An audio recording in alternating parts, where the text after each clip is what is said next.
Welcome to லக்ஷ்மணாஸ் kitchen. இன்றைக்கி நம்ம veg pasta biryani தான் செய்ய போகிறோம்.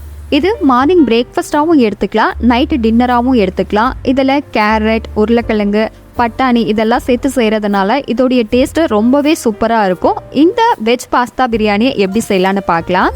இது செய்கிறதுக்காக ஒரு கடாயில் ஆயில் சேர்த்துட்டு பிரியாணி செலவுகளை சேர்த்துக்கலாம். இது கூடவே ஒரு பெரிய வெங்காயத்தை நீள்வாக்கில் கட் பண்ணி சேர்த்துட்டு வதக்கிக்கலாம். வெங்காயம் ஓரளவு வதங்கின உடனே ஒரு ஸ்பூன் அளவுக்கு இஞ்சி பூண்டை நல்லா தட்டி இது கூட சேர்த்து வதக்கிக்கலாம். வெங்காயம் நல்லா வதங்கின உடனே 2 பச்சை மிளகாவை முழுசாக சேர்த்துட்டு ஒரு பழுத்த தக்காளியை கட் பண்ணி சேர்த்துட்டு வதக்கிக்கலாம். தக்காளி ஓரளவு வதங்கின உடனே ஒரு கைப்பிடி அளவுக்கு கொத்தமல்லி புதினா இலைகளை கட் பண்ணி சேர்த்துட்டு 1 டேபிள் ஸ்பூன் அளவுக்கு தயிரை சேர்த்துக்கலாம். இது கூடவே 1/4 டீஸ்பூன் அளவுக்கு மஞ்சத்தூள், 1 ஸ்பூன் அளவுக்கு தனி மிளகாய் தூள், தேவைக்கேற்ப உப்பை சேர்த்துட்டு நல்லா வதக்கி விட்டுக்கலாம். மசாலாக்கள் நல்லா இந்த அளவு வதங்கி ரெடியான உடனே இதில் நம்ம வேக வச்ச காய்கறிகளை சேர்த்துக்கலாம்.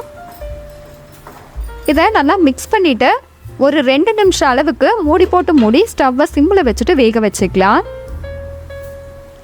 வெஜிடபிள்ஸ் நல்லா மசாலாக்களோட மிக்ஸ் ஆகி இருக்கணும். நல்லா இந்த அளவு மிக்ஸ் ஆன உடனே இதில் நம்ம பாஸ்தாவை சேர்க்க போகிறோம்.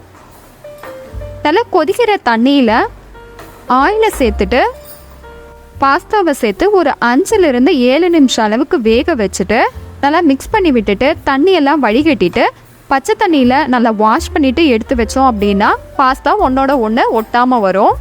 இப்போது இது எல்லாத்தையும் சேர்த்து நல்லா மிக்ஸ் பண்ணிக்கலாம்.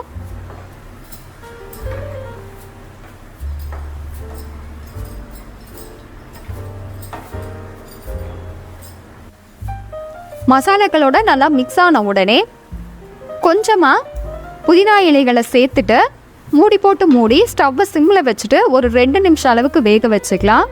அப்புறமா ஸ்டவ்வை ஆஃப் பண்ணிவிட்டு 5 மினிட்ஸ்க்கு அப்புறமா ஓப்பன் பண்ணி மிக்ஸ் பண்ணோம் அப்படின்னா நம்மளுடைய வெஜிடபிள் பாஸ்தா பிரியாணி ரெடி. கண்டிப்பாக இதே மாதிரி நீங்களும் ட்ரை பண்ணி பாருங்கள்.